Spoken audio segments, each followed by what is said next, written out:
Fala galera, continuando a nossa aula de redes de computadores, agora a gente vai falar sobre a identificação, né? Consequentemente vocês vão entender o funcionamento, né, do meio de transmissão. Então não comecem essa aula, a parte 2 de rede de computadores, se você não viu o que é rede de computadores, quais são seus tipos, tá?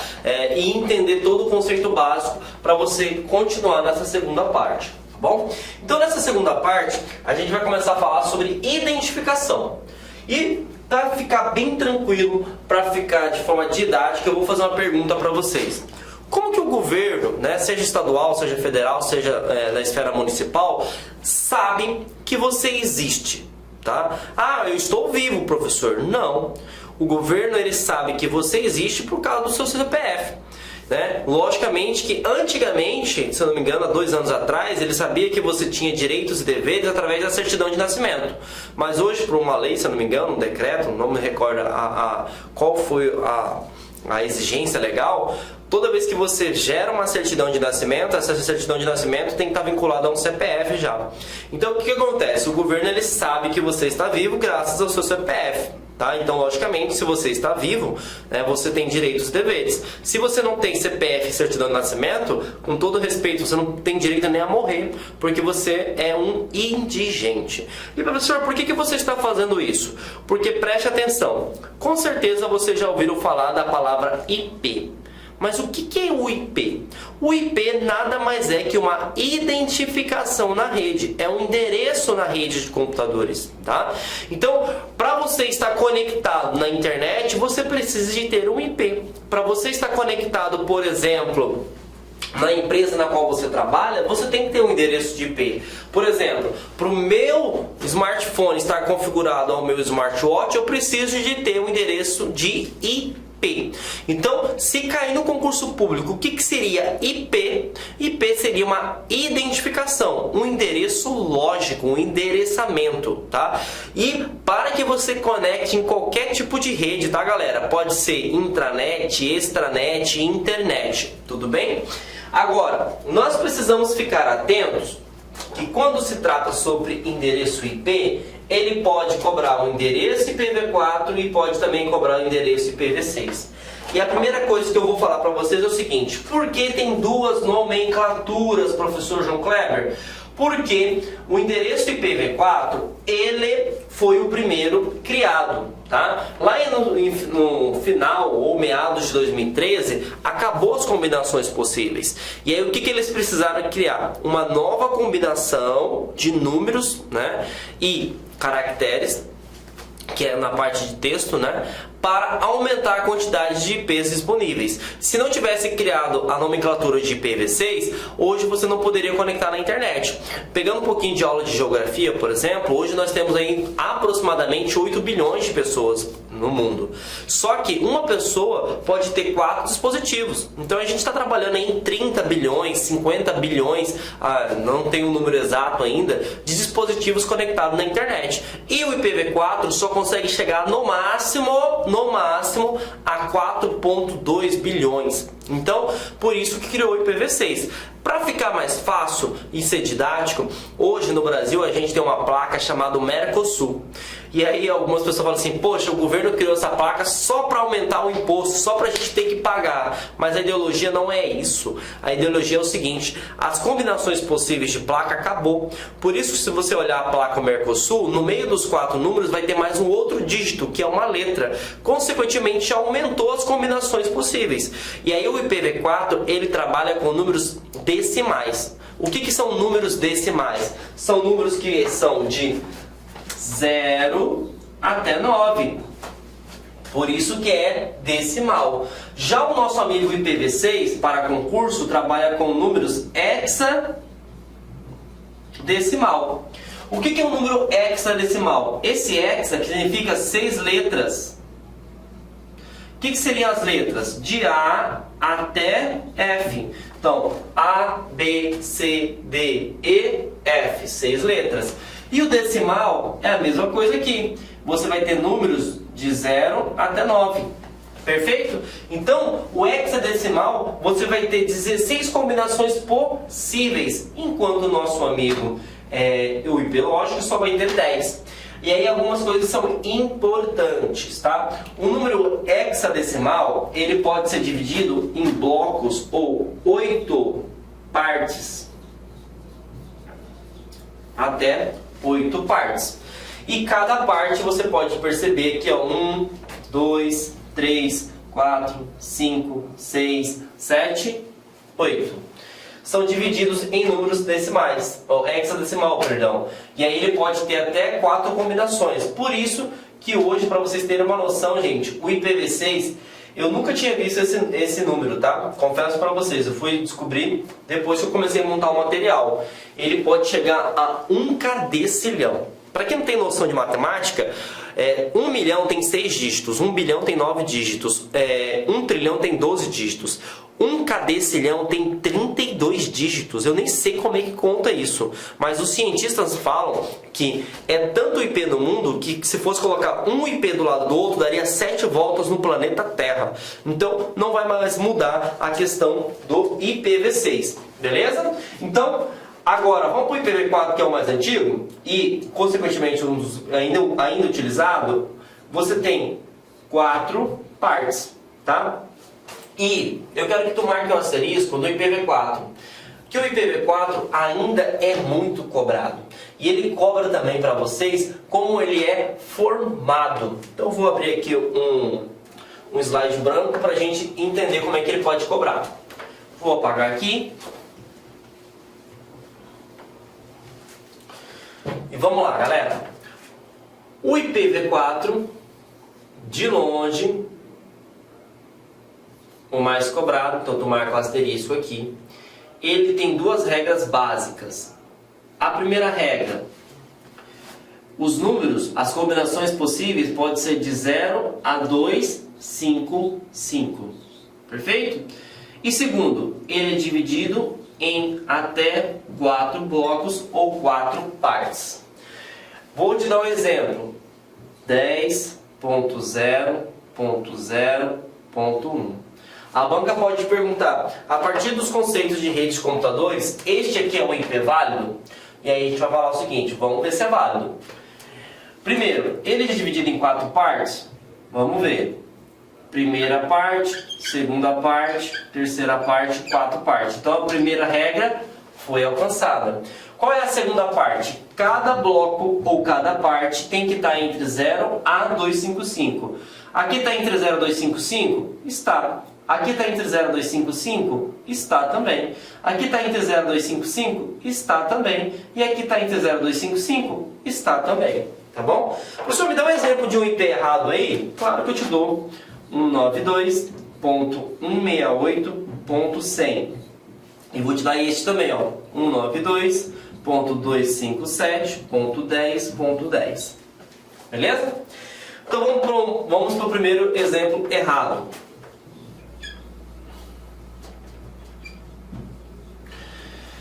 Primeira regra, vamos ver se ele está dividido em 4 partes? 1 parte, 2 partes, 3 partes. Opa, cadê a 4ª parte? Então aqui automaticamente já está errado. Vamos para o segundo exercício. Primeira regra, vamos ver se ele está dividido em 4 partes. 1 parte, 2 partes, 3 partes, 4 partes. Então, a primeira regra já foi atendida. Agora a gente tem que ver se está entre 0 a 255 cada bloco. Aqui está entre 0 a 255? Está. Aqui está entre 0 a 255? Opa, não está não. Ele está com um número a mais, está 257. Então, automaticamente está errado este IP. Então, isso... Desculpa, gente. Isso seria as combinações possíveis. Agora, uma coisa que é importante. Se você estiver fazendo concurso para a Polícia Federal ou para carreiras fiscais, né, ou para carreiras tribunais, a banca, se for uma banca pesada, um CESP, uma FGV, um FCC, ele pode exigir mais. Ele pode perguntar, já sei que você sabe como é que funciona o IP. Ele vai perguntar o seguinte, eu quero saber se esse IP é de uma intranet ou se esse IP é de uma internet. Aí você fala assim, lascou, né? Inclusive caiu isso no concurso da Polícia Federal. Perguntou sobre a Marta, lembra até hoje o nome da pessoa. E aí eu vou te dar um macete que você vai ficar muito feliz. Dica para concurso: se o IP começar com 10, se o IP começar com 72 ou se o IP começar com 92, significa que ele é de uma intranet. E aí lembra, o que é uma intranet? É uma rede privada. Ah, professor, não entendi. Simples, ele poderia cair assim, ó. Esse IP aqui é de um site público? Sim. Esse aqui é o DNS do Google. Ah, mas então significa que todo mundo tem acesso? Sim, porque começou com 8. Então, o macete é: foca na intranet. Se começar com 10, se começar com 72, se começar com 92, significa que esse IP ele está vinculado a uma intranet. Se ele não for iniciado com esses dígitos, significa que ele está disponibilizado na internet. Algo também que é importante, galera, é o IP. Ele pode mudar. E aí você fala assim, mas como assim, professor, pode mudar? E aí eu vou voltar aqui para vocês na prática. Vou apagar. Imagine só, você está conectado aqui na rede Wi-Fi, ou melhor dizendo, wireless, da LAC. Então o seu celular vai ter um IP vinculado aqui à instituição. Você está na sua casa conectado à sua rede Wi-Fi, você vai ter um outro IP. Você está no seu trabalho ou no órgão que você trabalha, você tem um outro IP. Ah, eu faço faculdade ainda, estou na universidade, você vai ter outro IP. E aí o que acontece? Cada vez que você está em determinados locais, você tem uma identificação diferente, você tem um endereço diferente, certo? E aí imagine o seguinte, que você venha cometer um crime, né? Um crime de injúria, difamação, enfim, na internet. A polícia, ela não vai vincular somente ao IP, porque o IP pode mudar. Tá? Agora, o IP de vocês, a gente vai entender que vai ter um protocolo chamado DHCP, que ele gera IPs aleatórios. Agora, um IP, por exemplo, de um site ou de um servidor, ele é fixo. Mas de uma pessoa que possui um celular ou um computador pode mudar. E aí o que acontece? Existe uma outra forma de identificação que não muda, que é chamado de endereço MAC. Para ficar fácil, eu quero que você foque aqui, ó. O endereço IPv6 ou endereço IPv4, você vai imaginar que seja a placa do seu carro. Aí você fala assim, mas professor, por que a placa do seu carro? Simples. Se eu estou no município, ou município não, se eu estou no estado de São Paulo, eu tenho que ter a placa vinculada ao estado de São Paulo. Se eu vou para o Rio de Janeiro, eu tenho que ter a placa do meu carro vinculada ao Rio de Janeiro. Se eu estou em Mato Grosso, eu tenho que ter a placa vinculada ao Mato Grosso. Então significa que muda a mesma forma do IP. Se eu estou conectado aqui em São Paulo, eu tenho um IP. Se eu estou conectado em Mato Grosso, eu tenho outro IP. Se eu estou no Rio de Janeiro, eu tenho outro IP. Agora, tem algo que nunca vai mudar, independente da localização, que a gente chama de endereço MAC. E aí, para concurso público, você vai imaginar que o endereço MAC é o chassi do seu carro, porque ele é um endereço físico. Então, pegando esse mesmo ideologia, não me interessa se eu estou em Rio de Janeiro, não me interessa se eu estou em São Paulo, não me interessa se eu estou em Mato Grosso. Eu sempre vou ter o mesmo endereço MAC. Então a polícia vai fazer uma quebra de sigilo telefônico, vai vincular a conexão com aquele IP e automaticamente vai estar vinculado com aquele endereço MAC. Se ele mudar de localização, ele também vai ter o mesmo endereço MAC. Então se o cara comete um crime, uma pessoa comete um crime, ele tem que pegar o seu aparelho, queimar, jogar fora e partir para o outro. Por quê? Mesmo que ele mude a configuração de IP, o endereço MAC sempre vai ser o mesmo. Perfeito? Agora, o endereço MAC, ele também pode cobrar a sua composição. Como é que é a sua identificação? Então me acompanha aqui, galera. O endereço MAC, ele é composto por 6 pares. Então aqui não é blocos mais, 6 pares de números. Então essa é a primeira parte, 6 pares. E a segunda parte é que os números são hexadecimal, que a gente pega a mesma ideologia. O que é o número hexadecimal? Hexa significa que pode ser letras de A até F, decimal significa que pode ser de 0 até 9. Então esse aqui, ó, é o exemplo de um notebook meu. Então aqui eu tenho 1, 2, 3, 4, 5, 6. 6 pares. E aí aqui eu tenho números, correto, números, correto, números, correto. Ah, aqui tem letra, mas está de A até F? Tá. Números, aqui tem letras e números, mas está de E, de A até F? Tá também. Então aqui é um tipo de endereço MAC válido. Perfeito? Agora vamos falar sobre a questão de estrutura de organização, tá? Galera, é o seguinte, quando você trabalha, tá, com a questão de redes de computadores, normalmente quando você fala com alguém que não tem conhecimento, a pessoa fala assim, ah, fulano de tal cometeu um crime, xingou, né? Agora tem questão de preconceito, homofobia, né? Xenofobismo, enfim. E a pessoa fala assim, ah, não vai dar nem nada, né? Porque a internet, as redes de computadores é uma terra sem lei. Não é assim as coisas não, tá? Por quê? Você pode ser julgado e você pode ser penalizado. E aí eu vou fazer uma associação para ficar algo fácil para ti, tá? Quando você faz um concurso público, você precisa entender sobre uma disciplina chamada Direito Constitucional.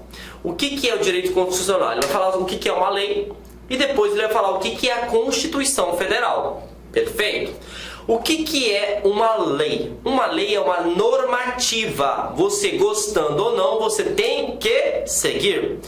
Quando fala sobre Constituição Federal, é um conjunto de leis, né? A gente chama de Carta Magna. Então vai ter todas as orientações. E aí todas as leis, seja de esferas municipais, estaduais, elas têm que estar a contento, têm que obedecer essa Carta Magna. Beleza? Por que eu estou falando isso para vocês? Porque se você souber disso, você vai tirar 10 no seu concurso. Por quê? Lei é uma normativa.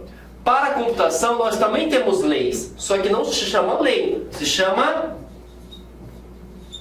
protocolo, tá?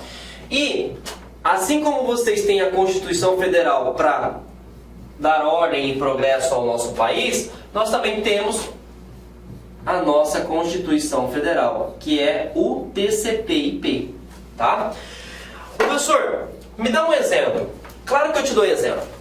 Vou te dar um exemplo do mundo real e vou te dar um exemplo do mundo cibernético. Perfeito? Preste atenção. Nós estamos entrando no período de queimadas, né, aqui em Mato Grosso. Né? Então o que acontece? Nós estamos no período agora da seca, tá? E queimadas é crime. Perfeito? Então se eu vou lá, vou colocar um fogo, por exemplo, lá para queimar as folhas no quintal da minha casa e infelizmente pega fogo em tudo e vai passando para outras casas. Eu vou responder por crime ambiental, beleza? Outro exemplo, eu estou dirigindo o meu carro, por exemplo, e estou com o celular no ouvido. Eu vou responder por crime do CTB, que é o Código Brasileiro Código de Trânsito Brasileiro, né? Então, cada ação que eu faço, eu respondo por uma lei específica. Quando fala sobre o mundo cibernético, o mundo de redes de computadores, eu também respondo por leis específicas. Só que lembre-se, não é lei, é protocolo. Se eu navego na internet, eu utilizo um protocolo chamado HTTP ou HTTPS.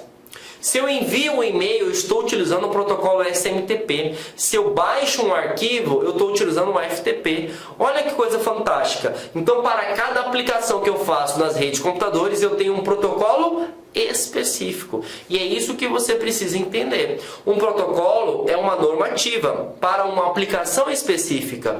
Já o TCP/IP é os conjuntos de protocolo. São todas as regras, todos os protocolos juntos. Perfeito? Agora, vamos continuar o nosso estudo, tá? A nossa Constituição Federal, ela é de 1988 e não teve uma atualização, tá? O TCP/IP, né, ele foi criado muito antigo, lá na década de 60, se eu não me recordo, é 67, lá na Guerra Fria, não me recordo a data específica, tá? Mas o que eu quero que você entenda? O modelo TCP/IP foi o primeiro inventado, também chamado de modelo de internet, tá?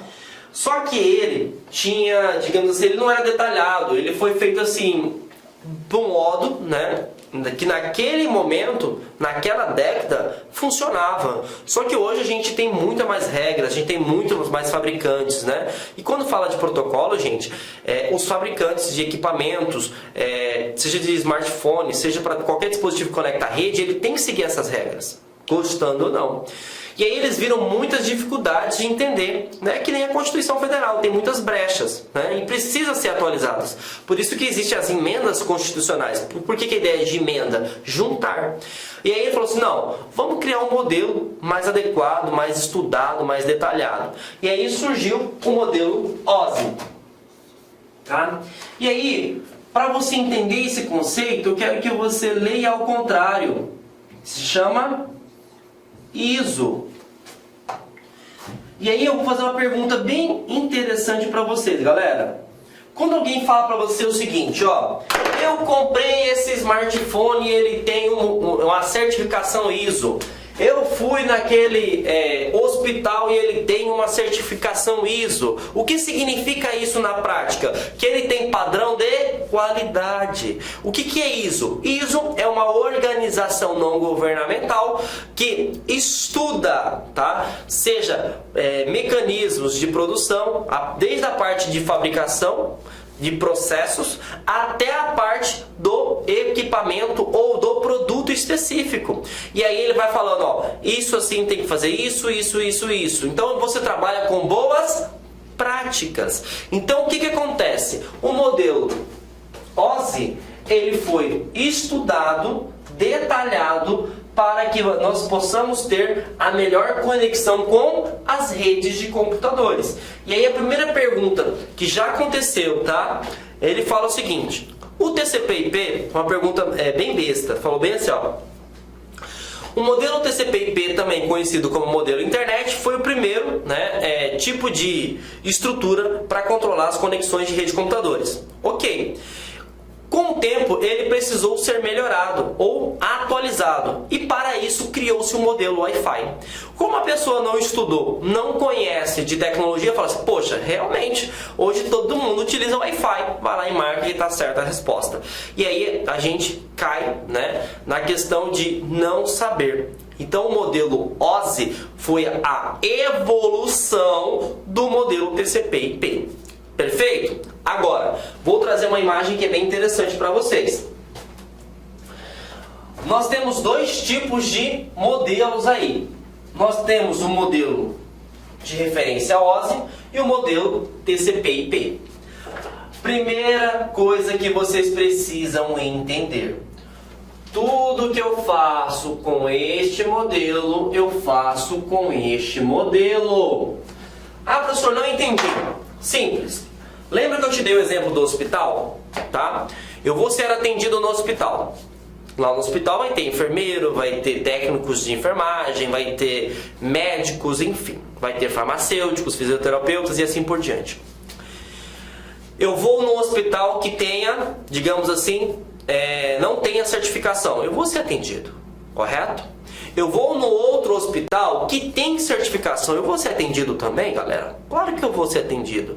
Só que, quando eu falo assim, eu vou naquele hospital X, porque ele tem certificação ISO. Então, automaticamente, que lá os processos são bem detalhados, eu consigo entender tudo que funciona, tá? Mas eu também tenho que entender que não é porque a empresa não tem a certificação ISO que ela seja ruim.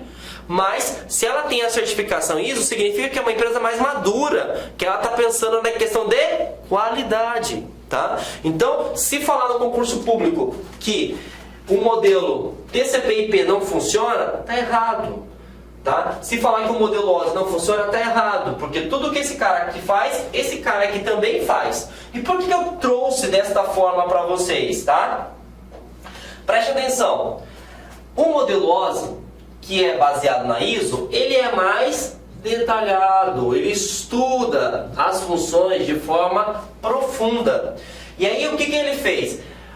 O modelo TCP/IP, assim como o modelo OSI, ele é dividido em camadas. Camadas nada mais é do que fases.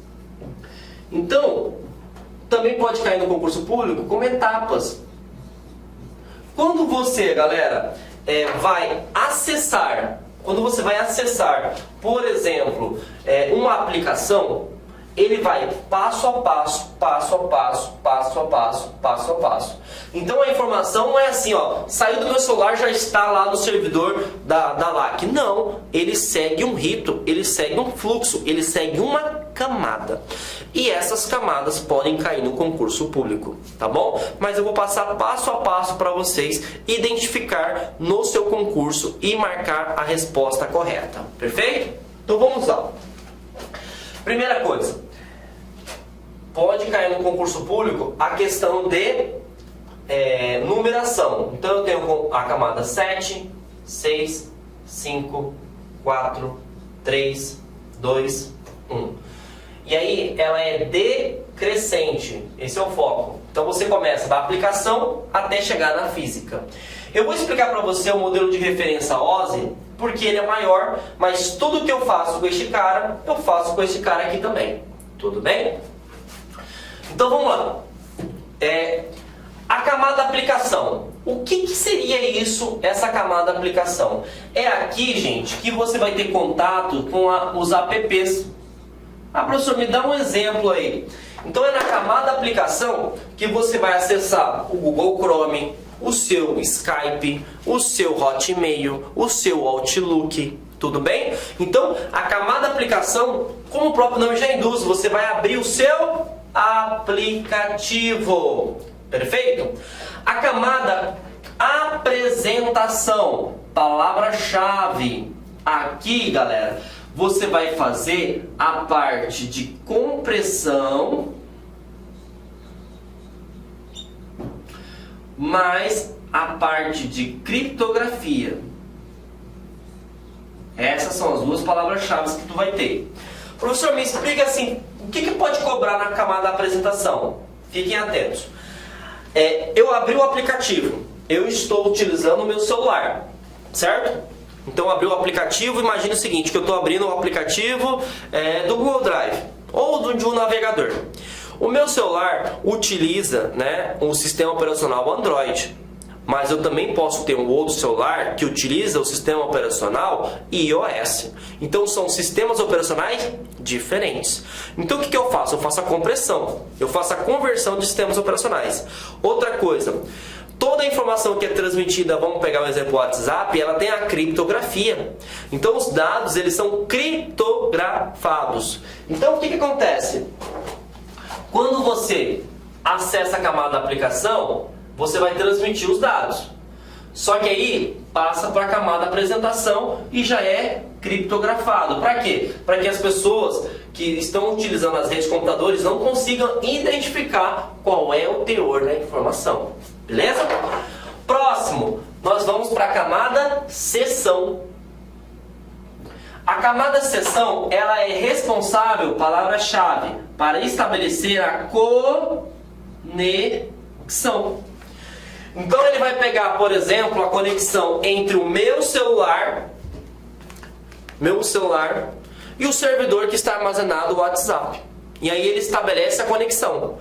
Caiu a conexão, por exemplo, do WhatsApp, aparece lá que não está conectado. Então quem que é responsável, qual que é a etapa responsável por estabelecer a conexão? É a camada seção. Então ele identifica o dispositivo e visualiza se eu estou conectado ou não. Desde a conexão até a reconexão. Perfeito? Próxima camada. Estabelecer conexão. Transporte, gente. A transporte ela é muito importante, tá? Porque a camada transporte, ela vai fazer... Desculpa, gente. Ela vai fazer a parte de estabelecer, o mapeamento, da conexão entre você até o destino. E por incrível que pareça, a própria camada já tem o nome, transporte. Por quê? Ele vai fazer, digamos assim, a rota. Acho que você pode colocar a palavra rota. da origem e do destino. Então, por exemplo, eu quero acessar, por exemplo, o site da LAC. O que a camada transporte vai fazer? Ela fala o seguinte, ó, esse celular, essa é a origem. Eu preciso chegar no destino, que é o servidor da LAC. Então ele vai traçar a rota para mim. Perfeito? Então, dentro da camada transporte, você vai conseguir fazer esse tipo de operação. E aí, uma coisa importante, é dentro da camada transporte, deixa eu até abrir um slide branco aqui, você vai ter dois protocolos importantes, o TCP e o UDP. Beleza? O TCP, ele é responsável por transportar, assim como o UDP. Só que o TCP, ele vai enviar e vai retornar se teve êxito na conexão. O UDP só envia. Se o cara recebeu a mensagem, não cabe a ele julgar, tá? Então, o UDP ele é mais rápido, só que ele não é tão seguro, porque você não sabe se teve conexão ou não. Já o TCP, ele é mais seguro, tá? Bom, e aí nós vamos para a camada rede. Na camada rede, você vai ter a segurança, tá? Que os dados foram transmitidos. Por quê? Aqui, além de fazer o roteamento, ele vai validar se a transmissão foi realizada com sucesso. Então é dentro da camada rede que você verifica, tá, se foi transmitido com sucesso. Eu esqueci de falar outra coisa importante. Dentro da camada transporte, você vai fazer a rota. Só que para estabelecer a rota, todas as camadas anteriores precisam estar com o seu fluxo, né, ok. Então eu não consigo, por exemplo, estabelecer uma rota se eu não conheço quem é a pessoa, então, se eu não estabeleci a sessão, se eu não consigo saber quem é o sistema operacional, ou se vai ter que criptografar não os dados, ou se o cara abriu o aplicativo. Então é dentro de transporte. Isso aqui também é importante, eu tinha me esquecido, tá? E a rede é, digamos assim, o cara que vai fazer assim, ó, checklist. Enviou, recebeu? Opa, beleza. Para verificar se enviou ou recebeu, ele tem que ir lá no local de origem e validar se foi recebido ou não, né? Na verdade, origem e destinatário. Então ele valida, ele cria o endereçamento de IP, o IP que envia, o IP que recebe e vai validar. Recebeu? Recebi. Então ele retorna trazendo a resposta positiva. Perfeito? E a camada dados. Fiquem atentos que alguns concursos podem cobrar também a palavra, vou até colocar aqui a palavra enlace. Ela é responsável por fazer o endereçamento.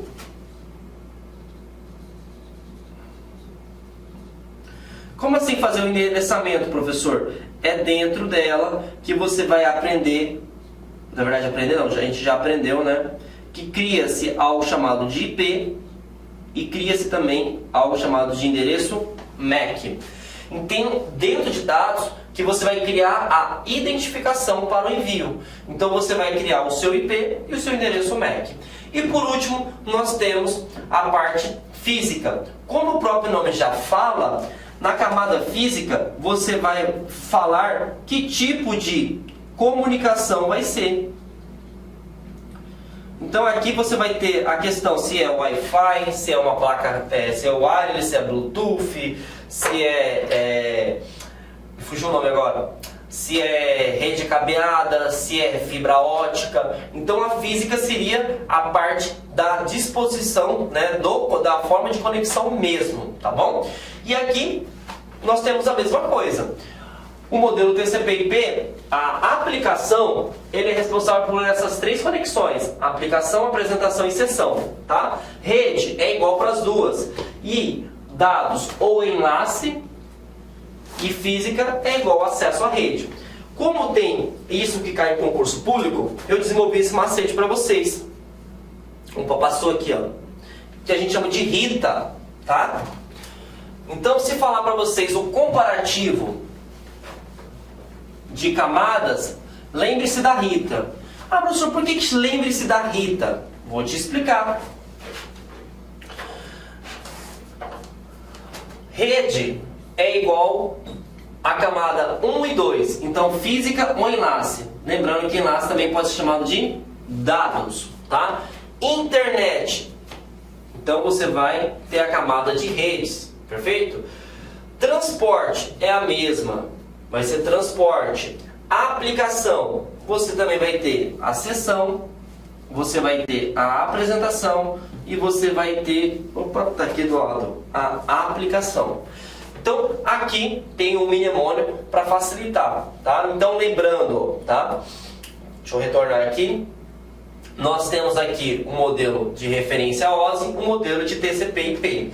Lembrando que esse aqui é muito focado para pesquisa, né? Por quê? Porque tem um padrão de certificação, tem um padrão de credibilidade. Até porque quem criou o OSI foi a ISO. Perfeito? E tudo que eu faço aqui, eu faço ali, tá? Agora que a gente falou sobre a questão de protocolos, é importante que vocês compreendam sobre isso aqui, ó. Existem alguns protocolos que de longe sempre vão cair em concurso público. E a gente precisa ficar atento, tá? Bom, vamos lá. O primeiro protocolo que a gente vai falar é o HTTP. Beleza? Então já falei para vocês sobre a Constituição Federal, que é o modelo TCP/IP e o modelo OSI. E aí lembrando que o modelo TCP/IP foi o primeiro inventado, o modelo OSI é um mais estudado, mais detalhado. Só que lembrando, todas as leis têm que seguir a esses dois modelos. Perfeito? E aí o primeiro protocolo que nós vamos estudar é o HTTP. O HTTP ele é responsável por conectar na internet. Então você acessa sites e sistemas.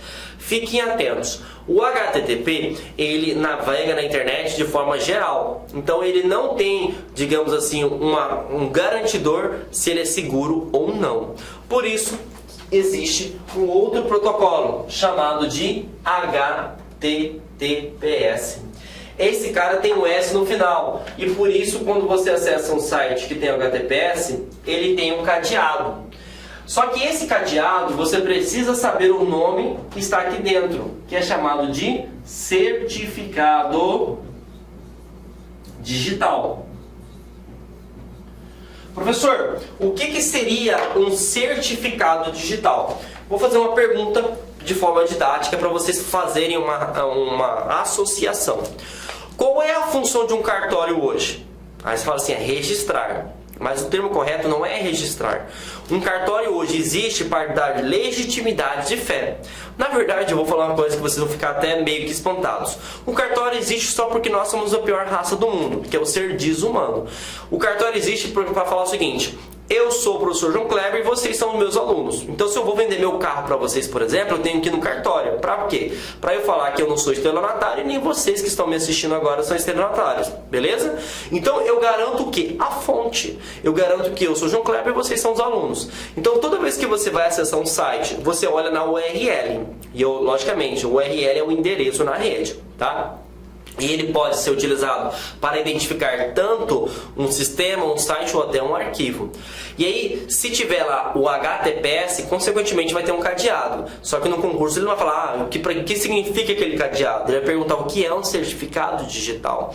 E aí o certificado digital ele garante a fonte. Inclusive nós vamos ter uma aula de segurança da informação e eu vou explicar para vocês a questão da estrutura do ICP, né, que é um órgão vinculado para criar chaves públicas e consequentemente responsável também por registrar, certificar, validar e até revogar certificados digitais.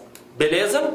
Agora, como é algo que a gente utiliza todo santo dia, ele pode também perguntar para vocês, galera, o que seria a porta de comunicação. Então, porta de comunicação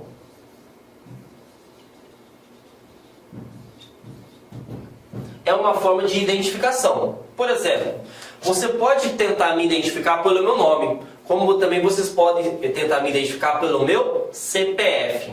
Então, quando falar para vocês a porta do HTTP, sempre lembra de 80. Quando falar de HTTPS, sempre lembra de 443. Professor, não entendi. Foca aqui, ó. Se ele fala assim, ó, deixa eu pegar aqui, vou pegar um IP público. 200.100.243.2.443. Então, por exemplo, dessa forma aqui a gente está acessando via IP, mas nós poderíamos acessar também utilizando o textual, que seria o domínio URL. Então, por exemplo, https google.com.br. Lembrando que é só um exercício, tá? Esse aqui não é o IP do Google, só estou mostrando para vocês. Então aqui eu estou utilizando a forma textual, como também eu posso utilizar a forma através das portas, perfeito? Então fiquem atentos, o HTTP, se perguntar se é seguro, não. Por que ele não é seguro? Porque ele não tem o cadeado. E o que é o cadeado? Certificado digital. E o que o certificado digital garante? Ele garante a fonte, ele garante a fonte, perfeito? E ele pode ter perguntado também para vocês a porta do HTTP é 80, acima do HTTPS é 443, beleza? Bom, o próximo protocolo que nós iremos abordar, galera, é o DNS. Para você entender sobre o DNS, eu vou dar um exercício que aconteceu de fato verídico. Em novembro, se eu não me engano, do ano passado, uma empresa de tecnologia muito famosa ficou fora do ar durante umas 6 horas. Nessa brincadeira, ela perdeu bilhões de dólares, tá? Tudo isso por causa do DNS. Professor, e o que é DNS? Eu vou montar a estrutura aqui para vocês entenderem na prática, tá? Então, olá, meus amigos! Inicialmente eu quero pedir licença para vocês, pois interrompi os seus estudos, mas essa videoaula aqui da Lá Concurso é uma videoaula demonstrativa para você conhecer a qualidade do nosso site, conhecer os nossos professores. Eu quero passar um recado para você. Se você quer continuar a assistir o restante dessa videoaula, você quer fazer um dos nossos cursos específicos para a Prefeitura de Lucas do Rio Verde, então clique aqui embaixo e converse com um dos nossos atendentes. Atenção, os nossos cursos, nós temos 8, 9 cursos a partir de R$20. É isso mesmo, né? Professor, quais são os cursos da Lá Concurso? Olha aqui. Temos 3 conhecimentos básicos, né? Um para fundamental, médio e superior. Todos eles, a partir são 10 parcelas de R$20. Tá? Curso aí para técnico administrativo educacional, área da secretaria, 10 de 35. Ajudante administrativo, 10 de 35. Fiscal de postura, 10 de 35. Fiscal de tributos, 10 de 35. E, claro, a nossa cereja do bolo, professor de pedagogia, 10 de 35. Inclusive, a nossa professora titular aqui da Lá Concursos, para quem não conhece a Lá Concurso é uma empresa cuiabana. Nós estamos trazendo o quê? Estamos trazendo a professora Márcia Argil, lá do Rio de Janeiro. Ela chega dia 28 para gravar completaço o quê? A parte de conhecimentos específicos, que é a parte pedagógica. Tá certo, meus amigos? Então venha estudar conosco aqui na Lá Concurso, que eu tenho certeza que você não vai se arrepender e vai ficar fã de carteirinha do nosso site. Um forte abraço, fique com Deus. Tchau, tchau.